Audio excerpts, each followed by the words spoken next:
Hey, what's up, y'all? I'm back at it again after a long while off the tube. Cause yeah, I definitely got several things on my mind that I want to get off my chest. And I know today's Easter, and as you know, me being a Judite, you know damn well we ain't doing no Easter. We do not do Ishtar. I knew it was coming because I do live in a group home, and that group home just happens to be a church as well. So you already know, a Christian church. So you already know they did the whole Easter thing. Probably had the nativity scene and whatnot. And you know it's funny too because they had all this food prep and whatnot. You know, after them doing the skit, and it goes right to what the Lord said about food sacrificed unto idols. Because I didn't quite understand what that meant, but that's definitely one of the things. Clearly, that's what one of the things the Lord was talking about. Food sacrificed to idols. Foods that are eaten in celebration of these pagan ass holidays. So I made an effort. I made a stand to basically treat today like any other Sunday. By which, like I said, I don't even do church on Sunday. The Lord's Day is Saturday, the Sabbath. Like I said in the past, I know that because I speak Hebrew now. But anywho, I'm gonna go ahead and get to it because yeah, I got a lot on my mind about the current chain of events that have been happening throughout the country, which to me seems to be these folks, certain folks, basically getting a get back. Whether it's this girl in Missouri, some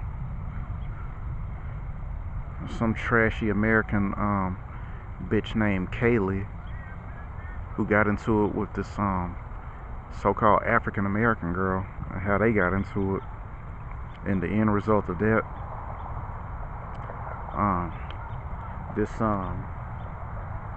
this Mississippi goon squad of cops, basically the Memphis equivalent or the Mississippi equivalent of the Scorpion unit, you know, and all that fuck shit, and the fuck shit that they did, you know, what they're being faced with, as well as this cop up in NYC who got his noodles cooked, who got smoked. That's what I'm here to talk about.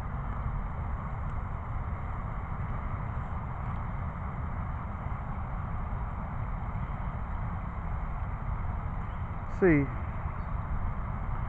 the more I look at this country and the more I deal with this country, the more I realize that this place has always been diametrically opposed to me, diametrically opposed to us.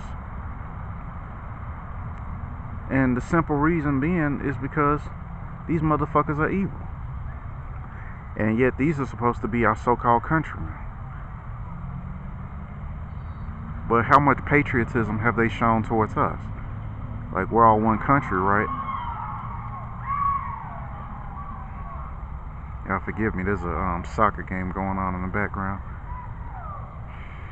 Maybe I should have chosen a different park. I don't know. It's something I do every Sunday. Come to this park just to walk around before I go back to doing my workout. As y'all know.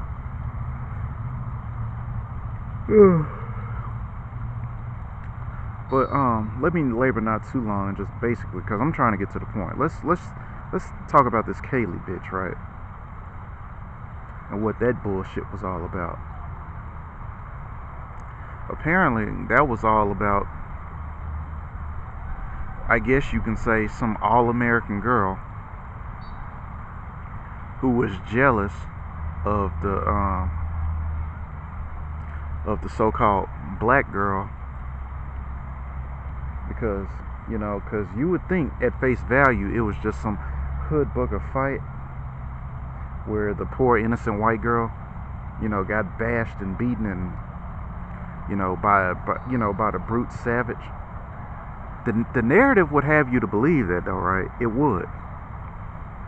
There's only one problem to that, though. There's only one slight problem to that. Kaylee, and I don't remember the black girl's name, but it's funny. Yeah, I remember the white girl's name because Kaylee is kind of like a anybody who watched Coach Greg Adams know Kaylee is basically that's who we reference when we reference white girls who are pretty young. It's either Kaylee or Becky. As they get up in age, you got Karen and Susan. But yeah, the narrative would have you to believe that she was just horrendously and savagely beaten by this black beast. But come to find out, Kaylee's a fire star. She's a troublemaker.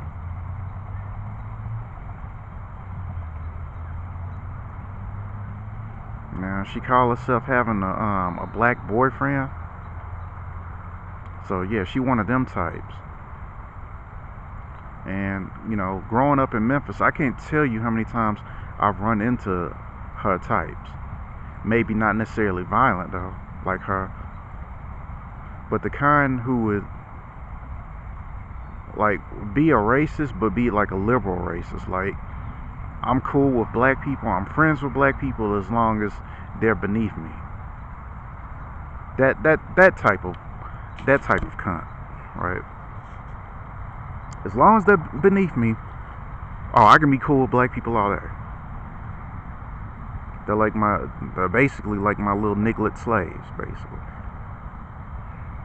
Because you gotta ask yourself, why would she have a problem with this young black girl? Why would she single her out? And I can attest to this. I know what's going on. I know this firsthand.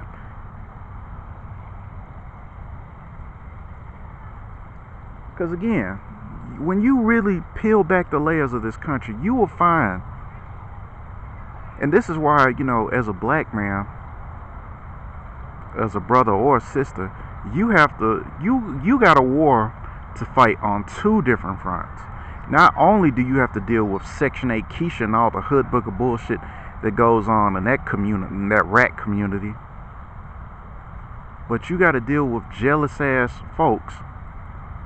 Them folks, if you get my meaning, who got it out for you because you're not, basically, to sum it all up, basically because you ain't just some nigga.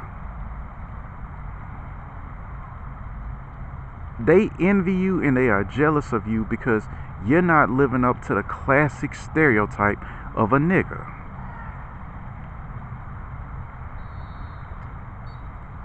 But here's the thing though, with me mentioning what happened down in Mississippi,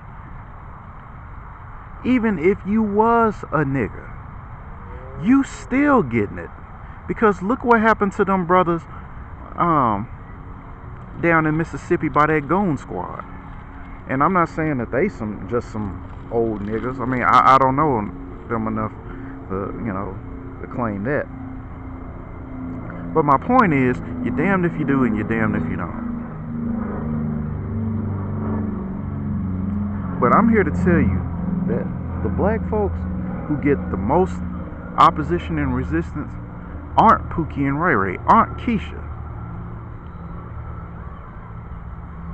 Because I had to figure this shit out. I had to connect the dots to figure out the things that, I experienced being in that gladiator school, being in that gladiator city.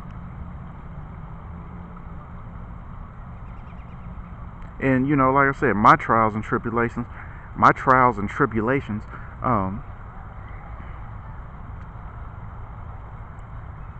basically as a straight and thorough brother. Somebody who ain't trying to shine. Somebody who ain't trying to coon and buffoon and buck dance. And all the bullshit that I faced as a result thereof from both sides. They don't like that. They don't like that. I'm here to tell you that if you were off to the side, a little introverted, because they said that she was as far as the black chick, she was she was, I don't know about straight A student, but she made good grades. I hear tell that she was she played an instrument, and another thing that caught my eye is the fact that she spoke or speaks 4 languages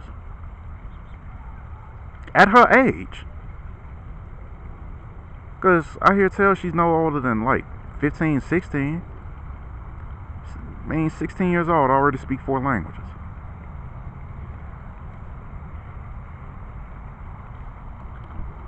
You would think that would fall into the narrative of the whole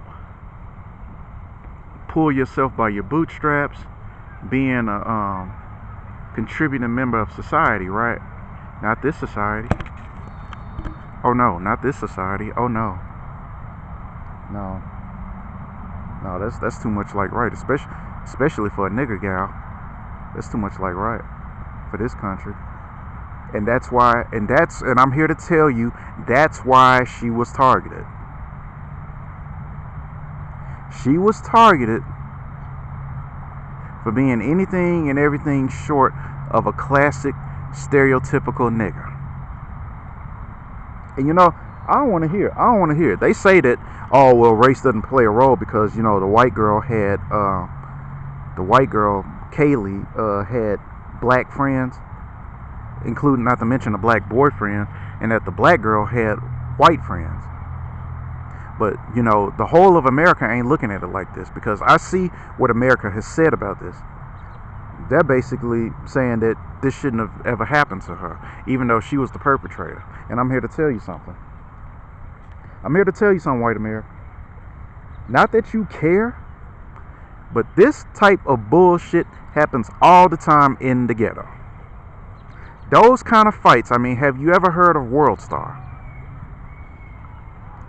Those kind of violent ass fights where bitches are getting slammed on their head, I mean, fucked up in all kinds of ways,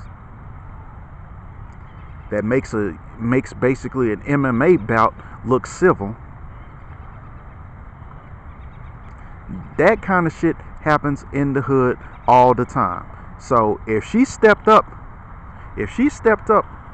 to a female who probably had to fight twice as hard in that rat community, because like I said, we got to battle on 2 fronts. We got to battle y'all, and we got to battle this creation of y'all's called this nigga. Called the nigga. And we know who the nigga is. We know the nigga is a creation of you. You created this motherfucker. You created the whole Section 8 community. Y'all did that. So it's a battle on 2 fronts. But you get a member of your community who, like I said, wants to slum, wants to deal with the nigglets, wants to create an aloof of Negro pets.